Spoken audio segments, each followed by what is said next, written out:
मैं आज फिर अपने कमरे में अकेली थी और मेरा पति अपनी दूसरी पत्नी के साथ बाहर खाने खाना गया था। ये मेरी यह मोहब्बत से हुई शादी थी। मैंने अपने पति के लिए सब कुछ छोड़ दिया था, अपने माँ बाप, भाई बहन, दादा दादी, अपना घर, यहाँ तक कि अपने सारे सपने भी। लेकिन जब मैंने लगातार 3 बेटियों को जन्म दिया तो वह मुझसे उखड़ता गया और दूसरी शादी कर ली। जब आधी रात को वह अपनी दूसरी पत्नी के साथ घर लौटा तो बोला, यह बच्चों का खाना है, इन्हें खिला देना। मैं यह सुनकर थोड़ी राहत महसूस करने लगी। खाने के डिब्बे में बर्गर था। मैंने 3 बेटियां खुशी से बर्गर खाने लगी, लेकिन कुछ ही देर में उनके शरीर सुस्त पड़ने लगे। मैं घबरा गई, रोने चिल्लाने लगी। जब अस्पताल लेकर गए तब तक बहुत देर हो चुकी थी। मेरी 3 बेटियां इस दुनिया को छोड़ चुकी थी। पति ने बस इतना कहा, शुक्र है बोझ खत्म हुआ। मैं तड़प कर आसमान की ओर देखी और ऊपर वाले से कहा, मुझे अभी इंसाफ चाहिए। इतना कहने की देर थी कि अचानक मैं फिर उसी तन्हा कमरे में आ गई। पंखे की धीमी आवाज और दीवार पर लगी घड़ी की टिक टिक के अलावा कोई आवाज नहीं थी। बाहर हल्की हल्की बारिश हो रही थी और मैं लगातार दरवाजे की तरफ देख रही थी। उस वक्त आरव अपनी दूसरी पत्नी सानिया के साथ रेस्टोरेंट या ढाबे में खाना खा रहा होगा। मुझे मालूम है क्योंकि जाते जाते वह यही कह गया था, रात का खाना तुम बच्चों के साथ खा लेना। मैं सानिया को बाहर ले जा रहा हूँ। सानिया, उसका नाम मेरे गले से नीचे नहीं उतरता। वो औरत जिसने मेरी जिंदगी से सब कुछ छीन लिया। और आरव, वो इंसान जिसके लिए मैंने अपनी पूरी दुनिया छोड़ दी थी, जिसे मैं अपना सपना समझ बैठी। मुझे लगा था कि मोहब्बत ही काफ़ी है, पर नहीं थी। जब मेरी पहली बेटी तन्वी पैदा हुई तो आरव मुस्कुराया और बोला, बेटी भी तो भगवान का तोहफा होती है। लेकिन जब काव्य पैदा हुई तब वही तोहफा अब उसे बोझ लगने लगा। और इसके बाद जब आरुषि इस दुनिया में आई तो उसका तो अब दिमाग ही खराब रहने लगा। धीरे धीरे उसकी आंखों में मेरे लिए नफरत भरने लगी। उसके सब जहर जैसे हो गए थे। वह कहता, 3 लड़कियां पैदा कर दी, अब और क्या रह गया है। उसने मुझसे नजरें मिलाना छोड़ दिया। कई रातें दोस्तों का बहाना बनाकर बाहर बिताने लगा। फिर एक दिन साफ कह दिया, मैं दूसरी शादी कर रहा हूँ, मुझे बेटा चाहिए। मैं यह सुनकर जैसे जमीन में गड़ गई। कुछ कह नहीं पाई। दिल तो कर रहा था चीख कर कहूँ, तुमने मेरी मोहब्बत का यह सिला दिया। पर मेरी जुबान जैसे बंद हो गई। फिर आई सानिया, उसका नकली संजीदा चेहरा, दिखावटी मासूमियत और चमकते कपड़े। मेरे घर की अजनबी अब मालकिन बन चुकी थी। आज भी वैसा ही दिन था। तन्वी, काव्या और मेरी सबसे छोटी बेटी आरुषि मेरे साथ बैठी थी। तीनों एक दूसरे के बालों में कंघी लगा रही थी और छुट्टियां मनाने की बातें कर रही थी। उनके चेहरों पर मासूम मुस्कान थी। तन्वी ने कहा, माँ, आज पापा हमें बाहर ले चलेंगे ना। मेरे दिल में कुछ टूट गया। मैंने मुस्कुराकर झूठ कहा, हाँ शायद कल। आज वो व्यस्त है। रात के लगभग 10:30 बजे दरवाजा खुला। आरव अंदर आया। सान्या उसके पीछे थी। दोनों की हंसी अब तक मेरे कानों में गूंज रही थी। उसने हाथ में एक डिब्बा थामा हुआ था। यह बच्चों का खाना है, इन्हें दे देना। मैंने उन्हें बर्गर पकड़ा दिया और कहा, धीरे खाना बेटा, गले में फंस न जाए। वे तीनों मजे से खाने लगी और उन्हें देखती रही। उनकी हंसी, छोटे छोटे निवाले, गिरती हुई चटनी और मैं एक माँ बस यही सब देख रही थी। लेकिन कुछ ही लम्हों बाद तन्वी ने पेट पर हाथ रखा, बोली, माँ, अजीब सा लग रहा है। आरुषि और काव्या की आवाज़ भी धीमी हो गई। मैं घबरा उठी। क्या हुआ बेटा? तन्वी का चेहरा पीला पड़ने लगा। वो लड़खड़ा कर मेरे कंधे से टकराई। आरुषि ने कहा, माँ, और तीनों बेटियां जमीन पर गिर गई। मैं चीख पड़ी। तन्वी, काव्या, आरुषि, मेरी दुनिया हिल गई। मैंने उन्हें गोद में उठाया, लेकिन मेरी आवाज़ जैसे गले में अटक गई। आरव बाहर आया, यह नज़ारा देखा और बोला, यह क्या नाटक कर रही हो? मैंने चीख कर कहा, बच्चियां मर रही है। उसने कंधे उचकाए और बोला, तो अस्पताल ले जाओ। मैं थका हुआ हूँ। मैंने बिना कुछ सोचे तीनों बच्चों को गाड़ी में डाला और खुद ही गाड़ी चलाते हुए अस्पताल पहुंची। मेरे हाथ कांप रहे थे, सड़क धुंधली लग रही थी और मेरे मन में बस एक ही फरियाद थी, हे भगवान, मेरी बच्चियों को बचा लो। अस्पतालों ने, नर्सों में उन्हें ले लिया, लेकिन जब डॉक्टर आया तो उसने सिर हिला दिया। ये तीनों अब इस दुनिया में नहीं रहे। इतना कहकर वो डॉक्टर पलट गया। मैं वही फर्श पर गिर पड़ी। मेरे अंदर कुछ टूट चुका था। मेरी आवाज़ तक नहीं निकल रही थी। मेरी बच्चियां नहीं जा सकती। मैंने उनके हाथ पकड़े, उन्हें पुकारा, चिल्लाई, रोई।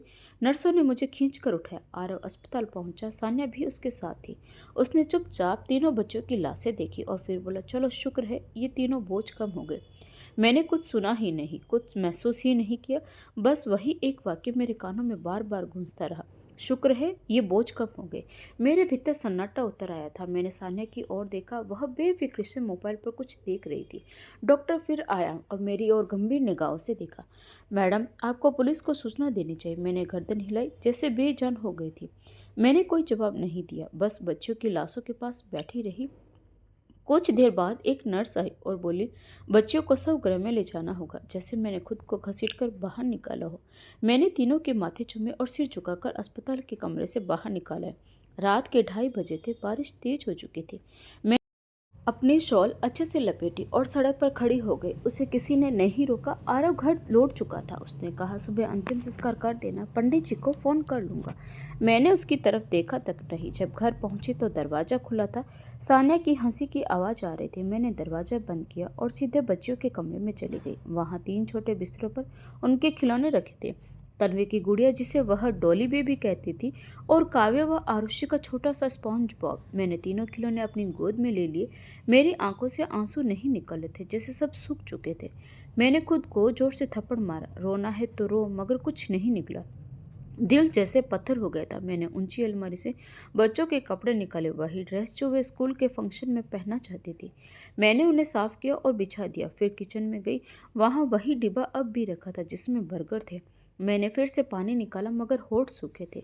पानी गले से नीचे ही नहीं गया। उसी समय दरवाजे पर दस्तक हुई। मैं चौंकी। इतनी रात को कौन हो सकता है? दरवाज़ा खोलो तो माँ थी, घबराई हुई, कांपती हुई। संजना, मुझे पड़ोसन ने बताया, क्या हुआ है? मैंने बस सिर हिला दिया। वो नहीं रही माँ। मेरी तीनों बच्चियाँ चली गई। माँ ने मुझे सीने से लगा लिया और वो रो पड़ी। इतना रोई कि उनकी चादर भीग गई। मगर मैं नहीं रोई, बस एक टक दीवार को देखती रही। माँ ने कहा, मैं कल पंडित जी को बुला लाऊंगी, बस हिम्मत रख बेटा। अगले दिन सुबह होने से पहले 3 छोटी लाशें सफ़ेद कफन में लिपटी थी। अंतिम संस्कार के बाद मैं जमीन पर बैठ गई। माँ ने बाजू पकड़कर उठाया। चल बेटा, थक जाएगी। घर लौटते समय रमेश भाई दरवाजे पर खड़े मिले। वो हमारे पुराने पड़ोसी थे, साफ सुथरे, और हमेशा नमस्ते होती थी। उन्होंने कहा, दीदी, जो कुछ हुआ सुना, बहुत दुख हुआ, मगर आपको किसी की मदद की जरूरत हो तो बताइएगा। मैंने पहली बार किसी की आंखों में सच्चाई देखी। मैंने उनसे कहा, अगर मैं कहूँ कि यह सब हादसा नहीं था, बल्कि जानबूझकर किया गया है, तो क्या आप मेरा विश्वास करेंगे? उनका चेहरा गंभीर हो गया। क्या आपके पास कोई सबूत है? मैंने सिर हिलाकर कहा, हाँ, लेकिन अभी नहीं। क्या आप मेरा साथ देंगे? उन्होंने कहा, अगर तुम सच के साथ हो तो मैं तुम्हारे साथ हूँ, लेकिन यह आसान नहीं होगा। मैंने उनकी बात बीच में ही काट दी। अब तक कुछ भी आसान नहीं रहा, लेकिन सच जाना जरूरी है। उसी शाम मैंने दोबारा डिब्बा देखा, जिस पर लिखा था टेस्टी बर्गर। यह कोई नया खाने वाला ब्रांड था या दुकान थी? मैंने रमेश भाई को बताया, मैं उस जगह जाना चाहती हूँ जहाँ से ये खाना आया था। उन्होंने कहा, कल चलते हैं, मैं तुम्हें वहाँ ले जाऊँगा। रात को पहली बार मैंने सिर झुकाकर ईश्वर से प्रार्थना की, हे भगवान, अगर ये सब अन्याय है तो मुझे हिम्मत देना, रास्ता दिखाना और मेरा सहारा बनना। मेरी वह प्रार्थना जैसे मेरे भीतर एक बदलाव ले आए। मेरे दिल में एक ठहराव उतर आया। अब चाहे जो हो जाए, मैं सच्चाई तक पहुंच करूंगी। अंतिम विधि के बाद घर का हर कोना मुझे अजनबी लगने लगा। दीवार पर वही घड़ी, वही कालीन, वही पर्दे थे, लेकिन सब में कुछ ऐसा खालीपन था जो पहले कभी महसूस नहीं हुआ था। माँ 2 दिन मेरे साथ रही, फिर रिश्तेदारों की नाराजगी के कारण वापस चली गई। जाते वक्त उन्होंने कहा, बेटी, अब बस अपना मन और हिम्मत मजबूत रखना, भगवान सब देखता है। मैंने बस चुपचाप सिर हिला दिया, लेकिन मेरे दिल में सवाल अब भी पृथ्वी की तरह घूम रहे थे। दोपहर को चाचा आ गए, आरव के मामा। वह बहुत गुस्से में थे। देखो संजना, हमें पता चला है कि तुम किसी रमेश से बात कर रही हो। संभल कर रहो, यह खानदान की इज्जत का सवाल है। जो होना था हो चुका है, अब बस चुप रहो। मैंने उसकी तरफ देखा और कहा, अगर यही बात आपकी बेटी के साथ होती तो क्या आप भी यही कहते? वो एक पल के लिए चुप हो गए, फिर बोले, मेरी बेटियां किस्मत वाली है, और तू भी थी अगर चुप रहती।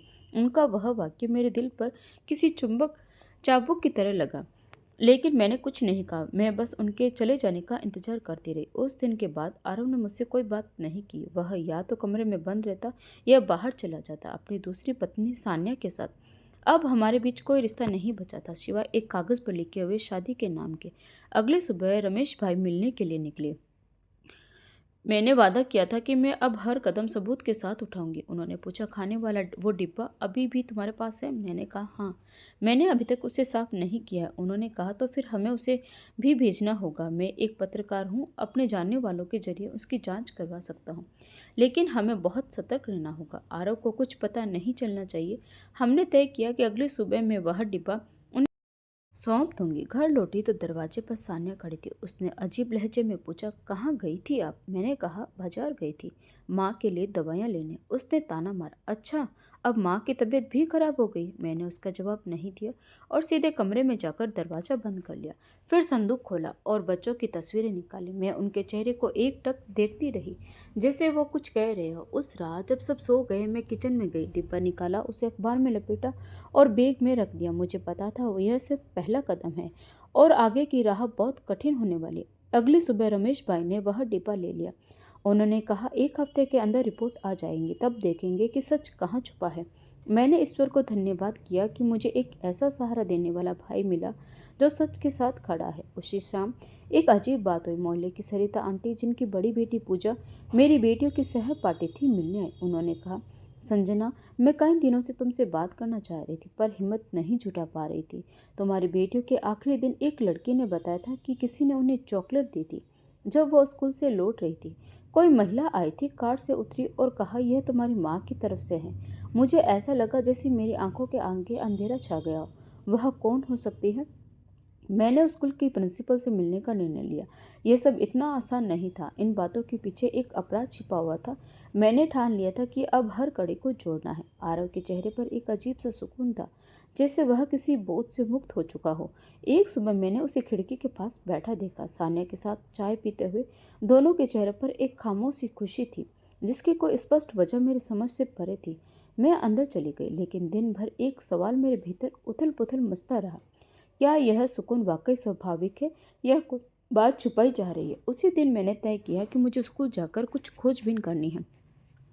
खाने का वह डब्बा जो पहले मैंने रमेश भैया को दिया था, उसकी एक प्रति मैंने संभाल कर रखी थी। मैंने किचन की आखिरी दराज खोली, जहाँ एक और डब्बा पड़ा था। उसमें बचा हुआ सॉस, एक टिश्यू और बर्गर का एक टुकड़ा भी रखा था।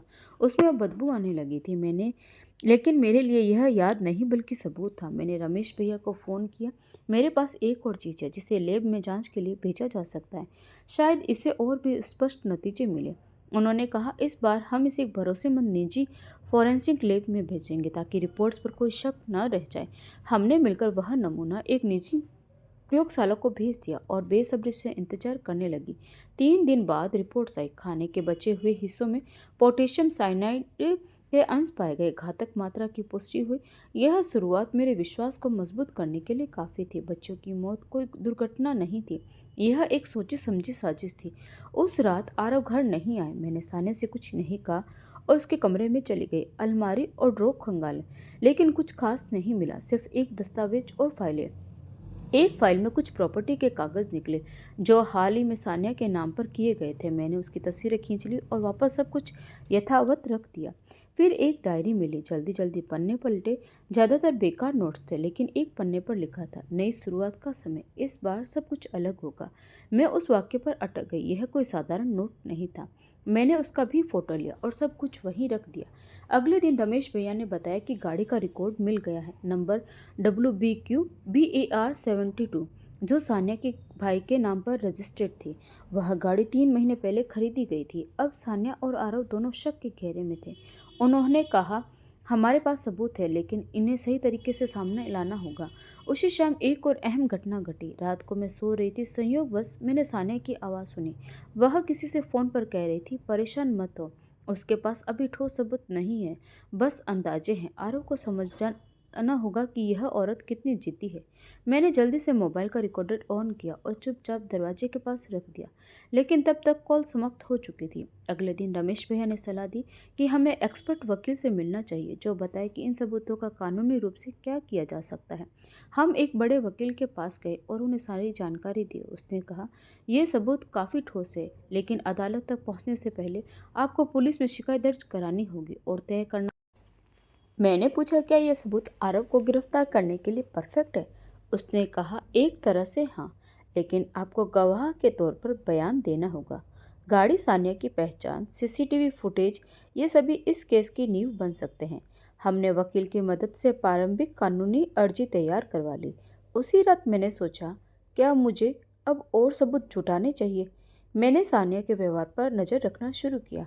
वह हर दोपहर एक निश्चित समय पर मोबाइल से वीडियो कॉल करती थी और कमरा बंद रखती थी। एक दिन मौका देकर मैंने उसका मोबाइल चुपके से उठा लिया। उसकी गैलरी में एक वीडियो मिला जिसमें वह गाड़ी से उतरकर कुछ बच्चों को चॉकलेट दे रही थी।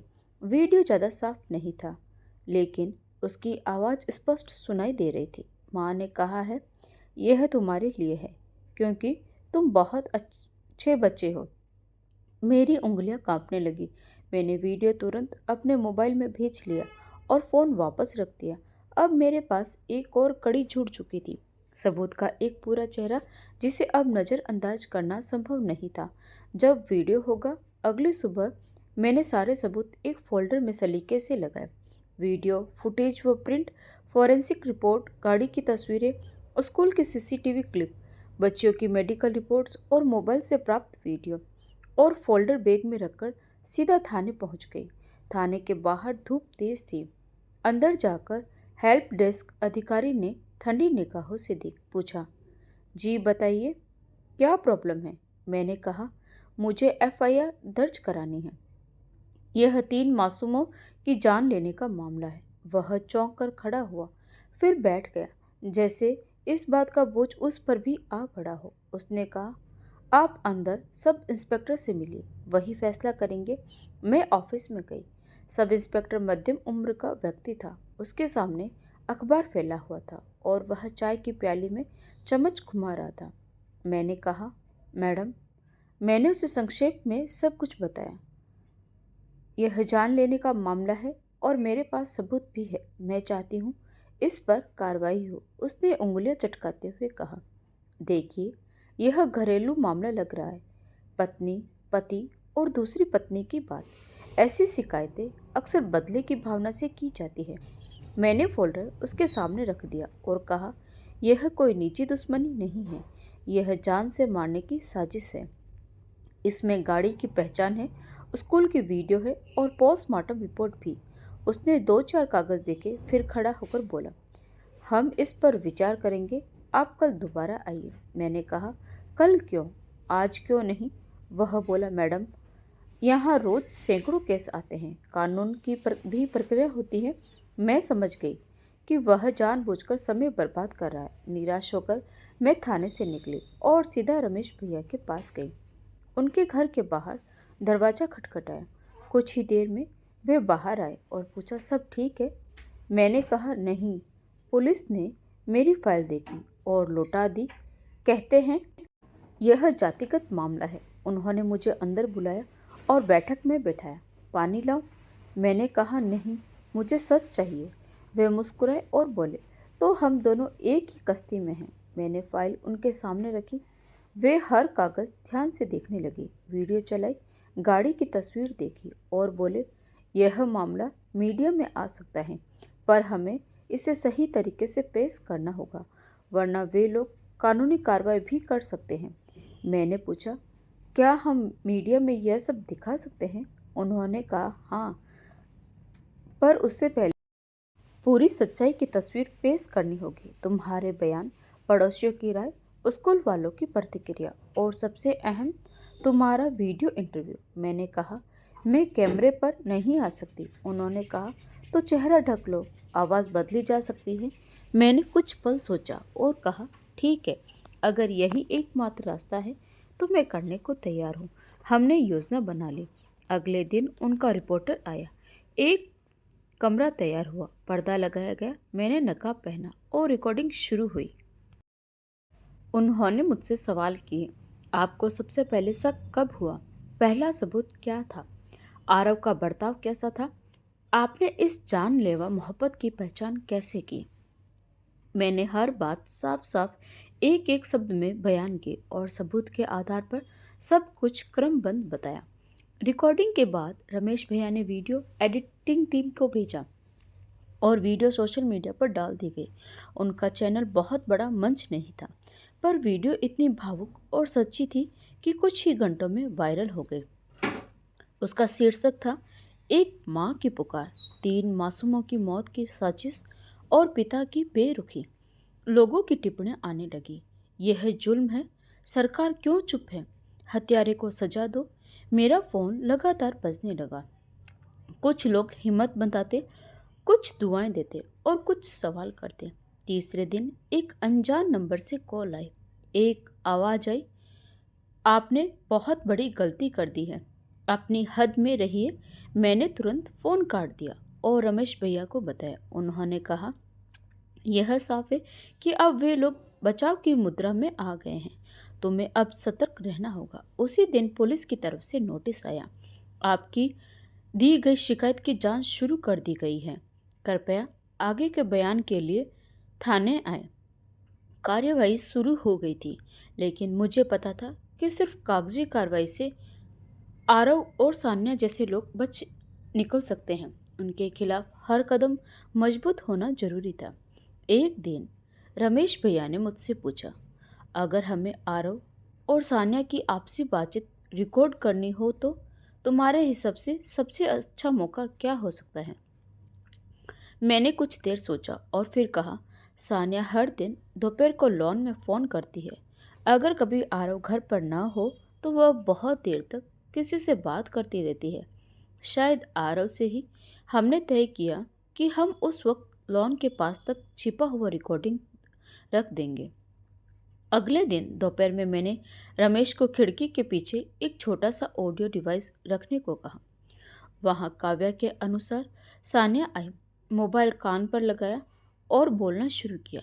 अब तो सब कुछ आसान हो गया है, मुझे लगता है अब हम चैन की जिंदगी जी सकते हैं। दूसरी तरफ की आवाज़ तो सुनाई नहीं दी, लेकिन सान्या की अगली बात सुनकर मेरी रूह कांप गई।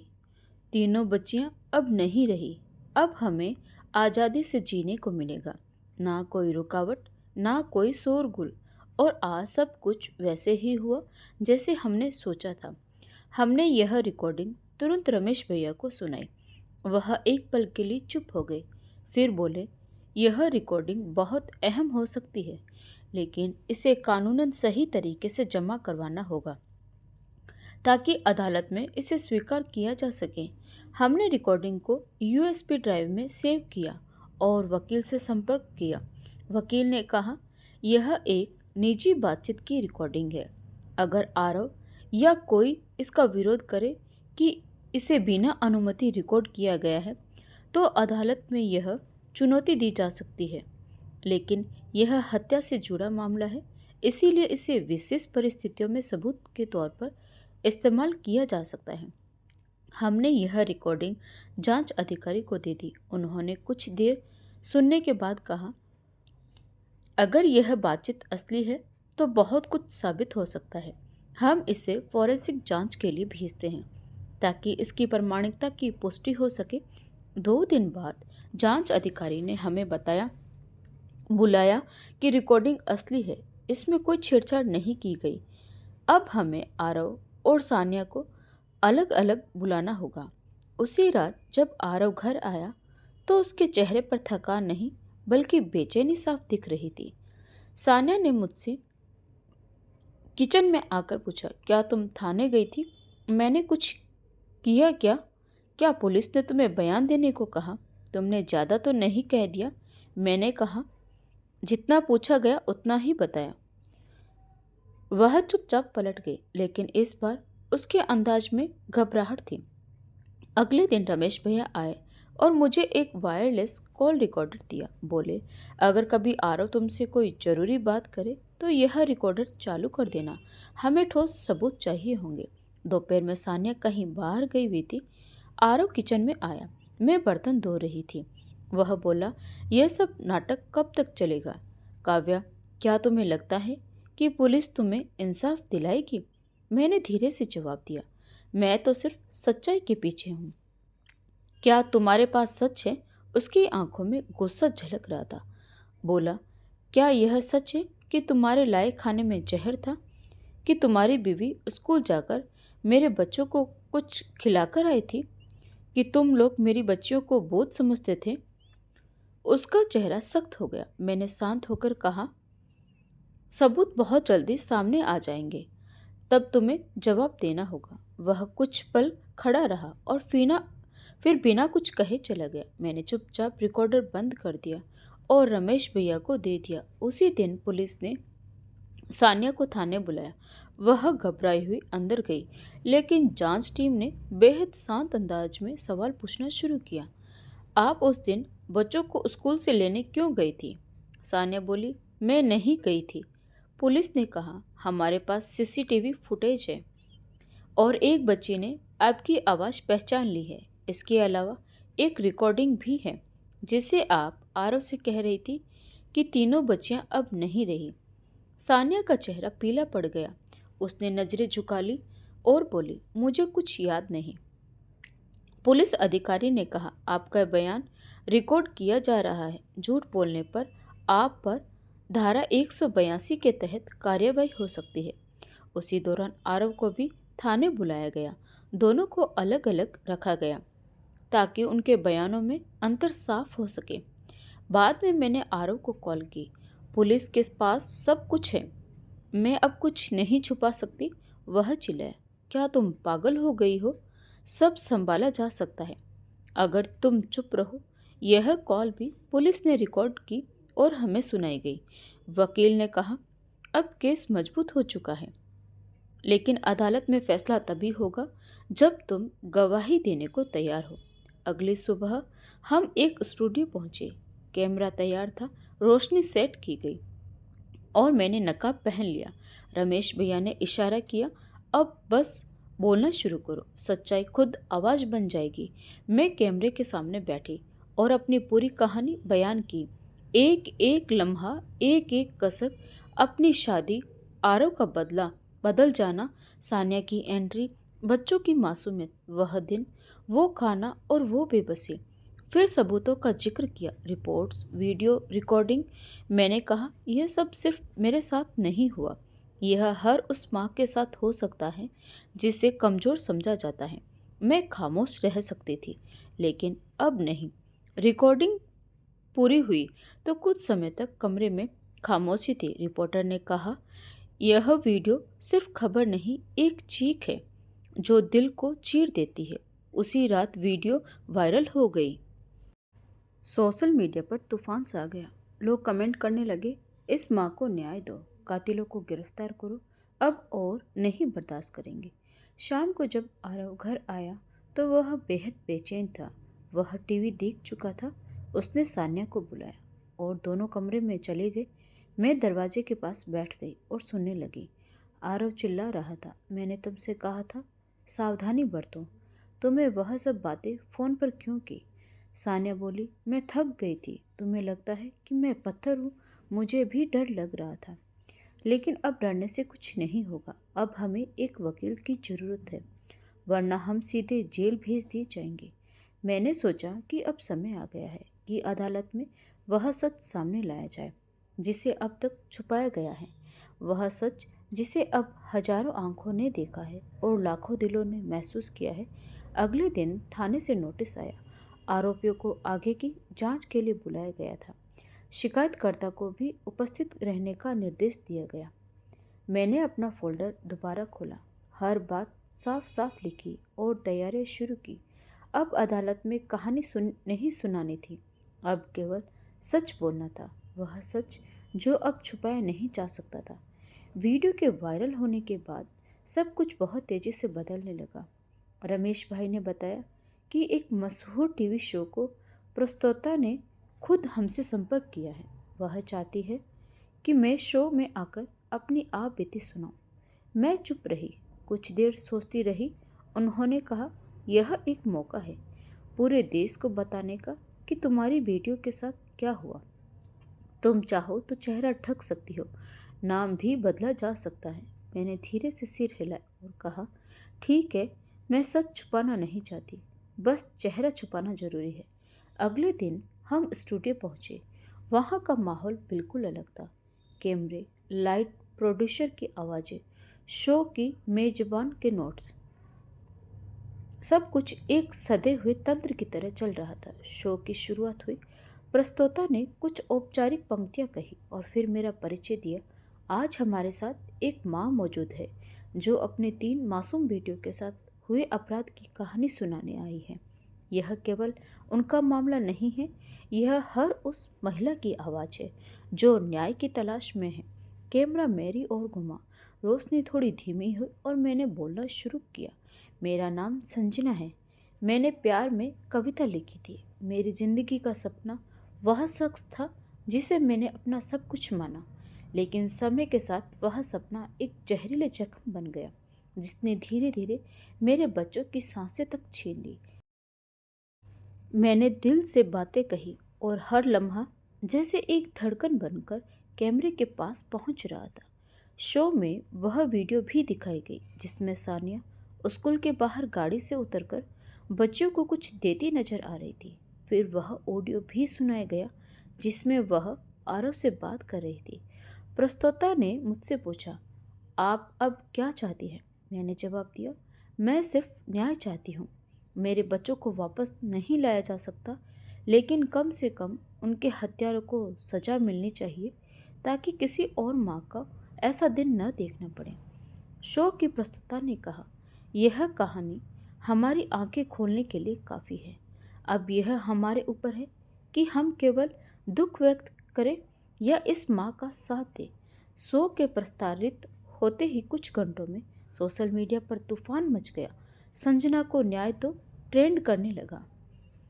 लोग अपनी वीडियो में रोते हुए, गुस्से में बोलते हुए सवाल कर रहे थे। कई मशहूर हस्तियों ने भी शो का क्लिप साझा किया और न्याय की मांग की।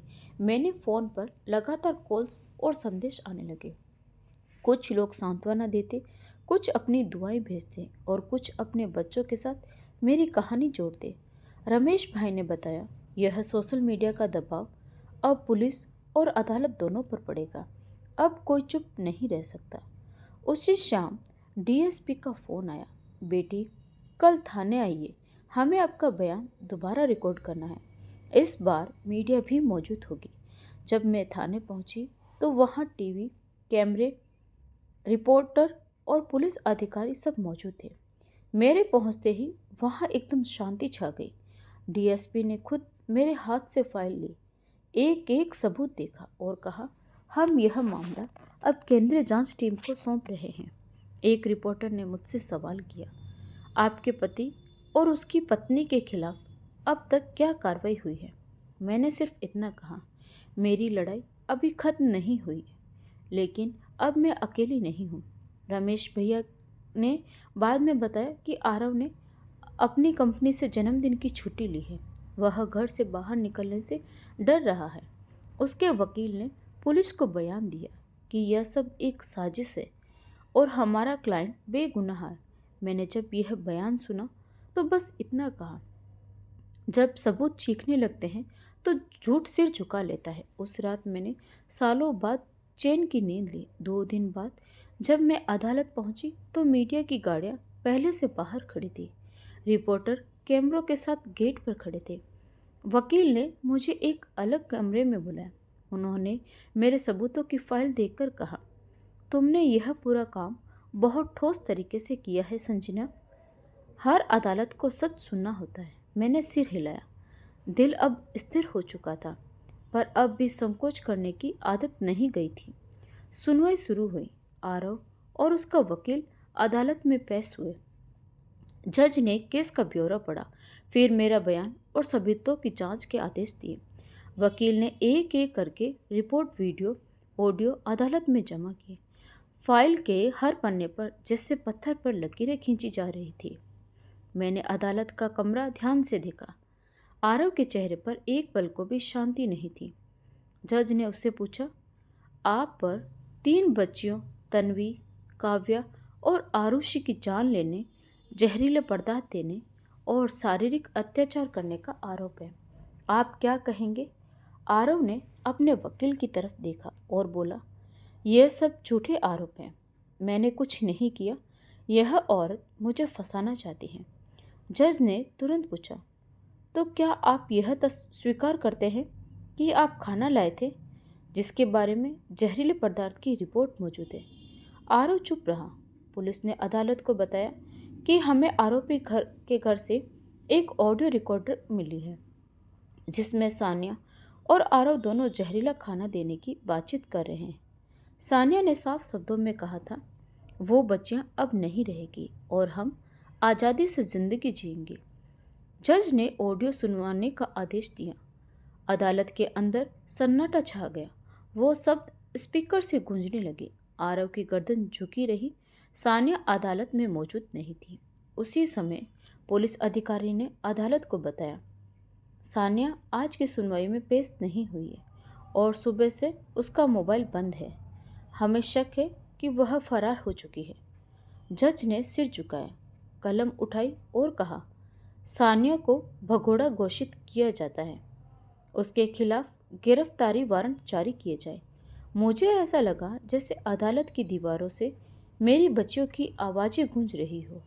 जब हम बाहर निकले, पुलिस ने तुरंत आरव को हथकड़ियाँ लगा दी। मैंने दूर से देखा, वह कुछ कह रहा था, लेकिन अब उसकी आवाज़ कोई नहीं सुन रहा था। कैमरे उसके चेहरे पर थे और लोग उसके किरदार को देख रहे थे।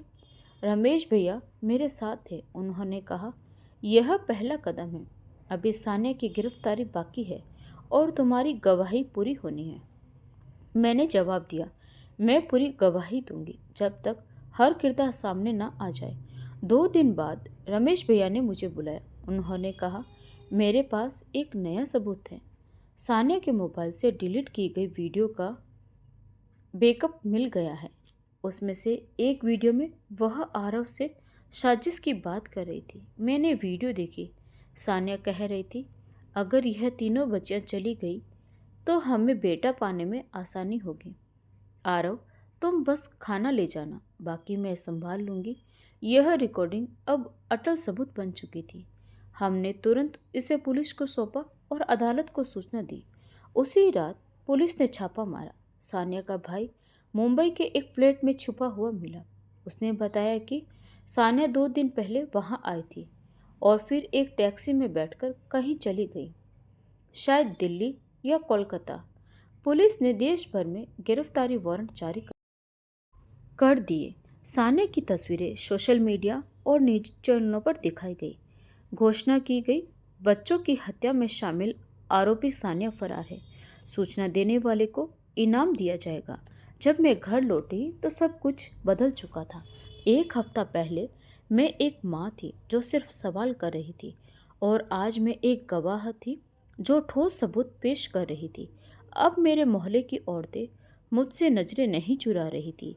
एक दिन लक्ष्मी आंटी आई और बोली, बेटी, हम पहले सोचते थे कि तुम बड़ा चढ़ाकर बोल रही हो, लेकिन तुमने साहस दिखाया। तुम अब हम सबकी आवाज़ बन गई हो। मैंने जवाब दिया, मैं सिर्फ अपनी बच्चियों की खामोशी को आवाज़ देना चाहती थी। बाकी सब ऊपर वाले ने किया। अदालत की अगली तारीख नज़दीक आ रही थी। वकील ने मुझसे कहा, गवाही का दिन बहुत अहम होता है, तैयार रहना। हर सवाल का जवाब तुम्हें संयम से देना होगा। मैंने फाइल दोबारा खोली, हर कागज़ चेक किया। बच्चों की तस्वीरें, जहरीले पदार्थ की रिपोर्ट, ऑडियो क्लिप्स, स्कूल की सीसीटीवी, आरव और सानिया की बातचीत और वे वायरल वीडियो जिनमें जनता ने मेरा साथ दिया था। मैंने हर चीज़ उस तरीके से रखी जिससे मेरी कहानी अदालत में एक पुख्ता मुकदमा बन जाए। सुनवाई वाले दिन मैं सुबह ही पहुंच गई।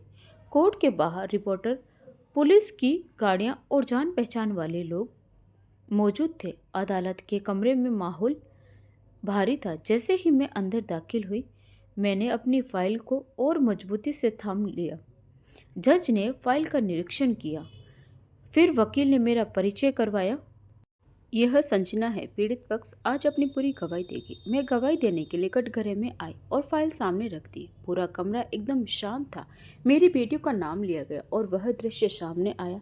वे 9, 6 और 3 साल की थी। वे केवल बच्चे नहीं थे, मेरा पूरा संसार थे। मैंने अदालत के सामने एक ही चीज़ रखी, मेरी बेटियों की आखिरी तस्वीरें, जिनमें वे स्कूल की यूनिफॉर्म में मुस्कुराती हुई दिखाई दे रही थी।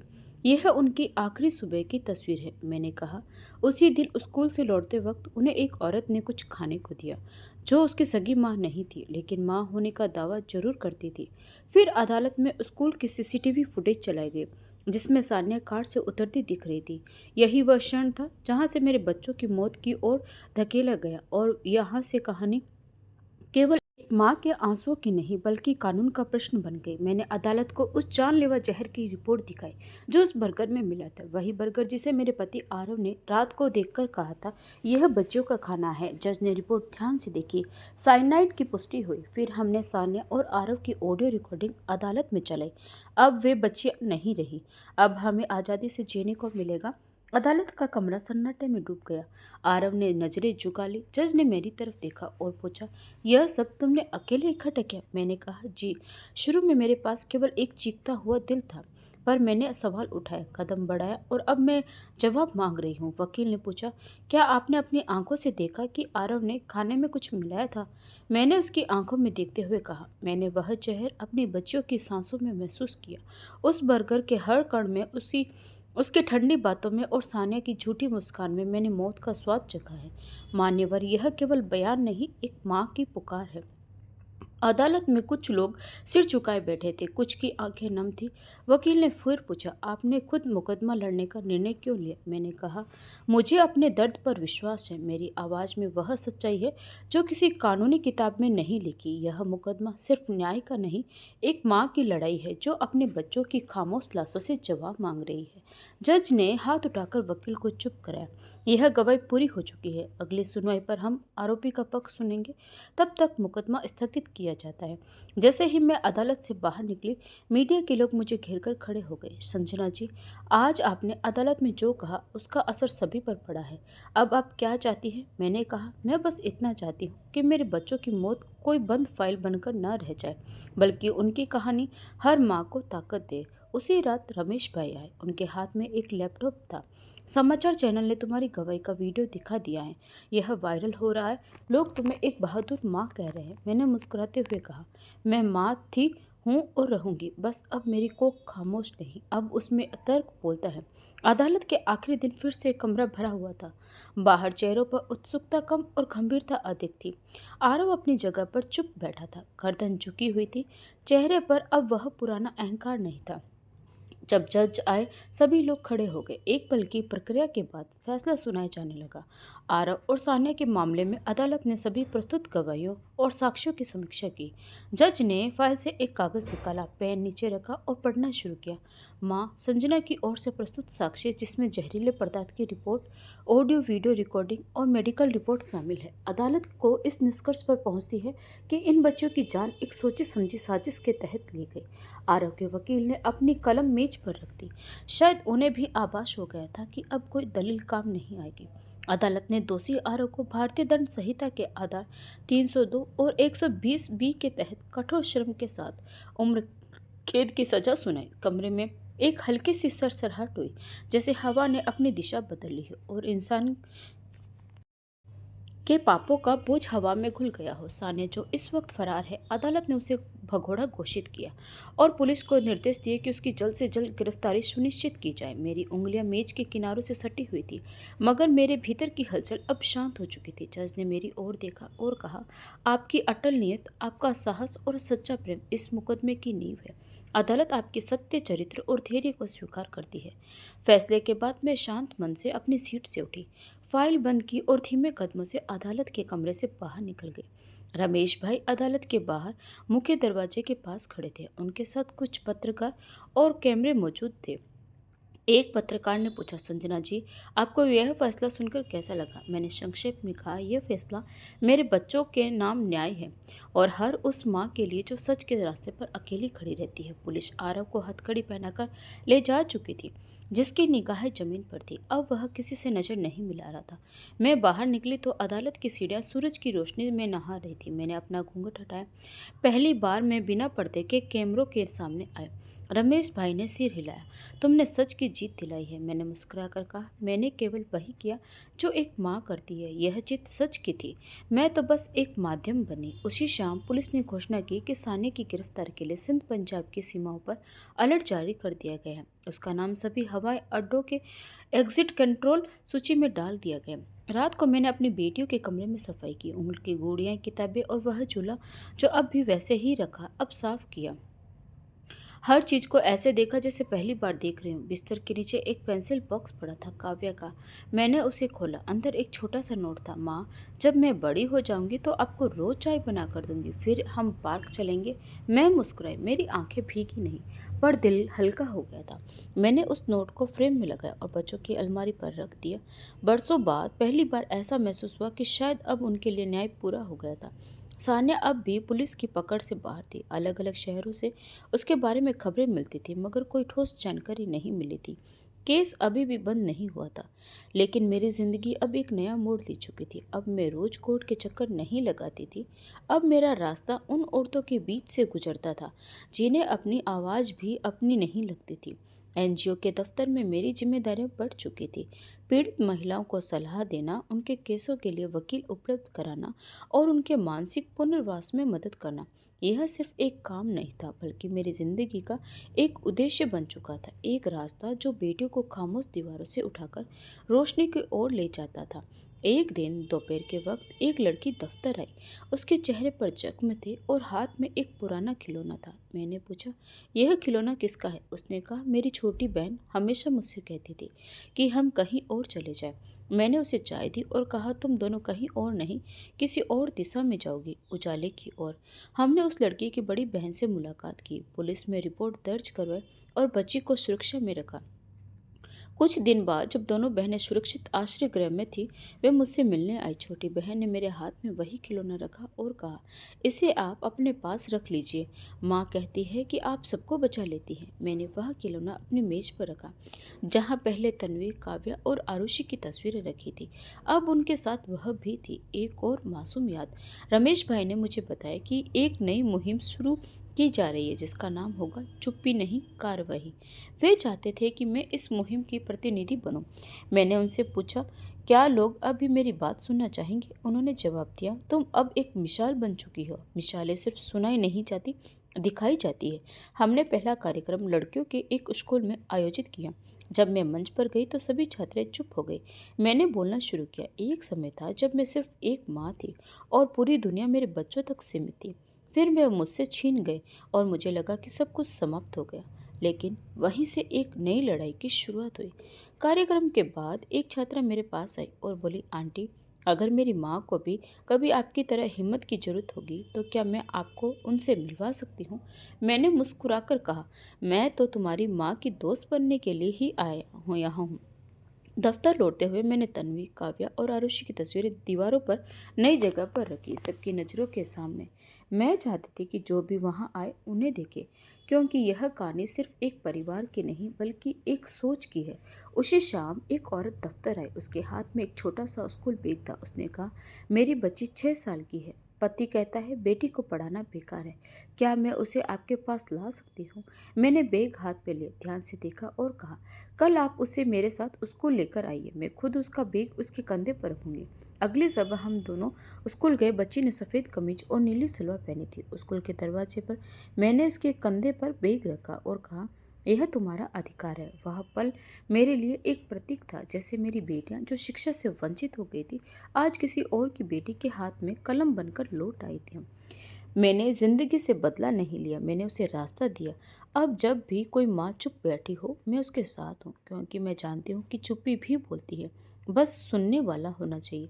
अगले दिन सुबह मैं हमेशा की तरह जल्दी उठ गई। चाय बनाते हुए अचानक खिड़की से आती धूप पर नजर गई। ऐसा लगा जैसे सूरज आज कुछ और ही रोशनी देकर आया है।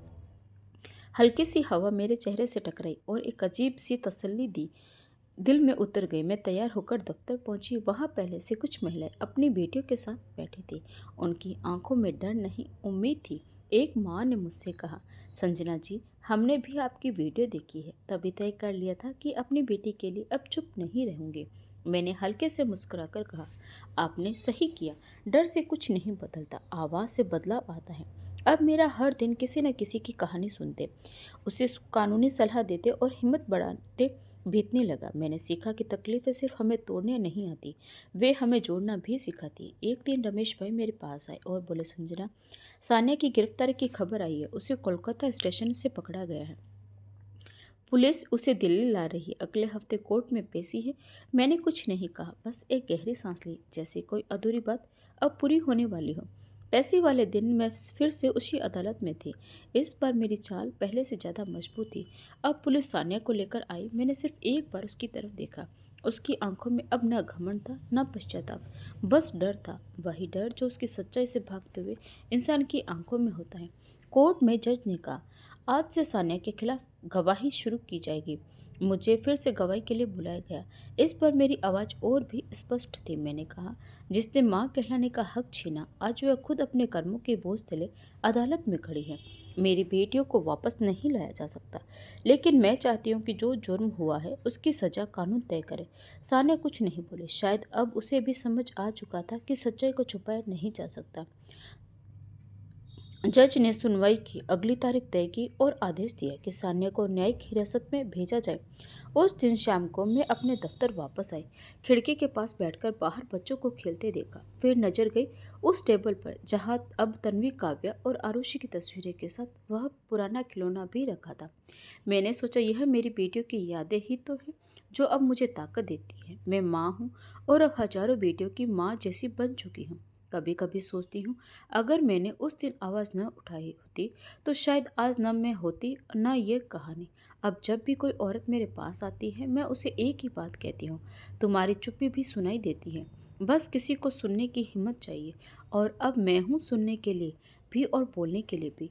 हाँ दोस्तों, आज की कहानी कैसी लगी कमेंट करके जरूर बताएं, और अगर कहानी अच्छी लगी हो तो प्लीज़ वीडियो को लाइक, शेयर और सब्सक्राइब करें। तो मिलते हैं एक नई कहानी के साथ। तब तक के लिए आपका बहुत बहुत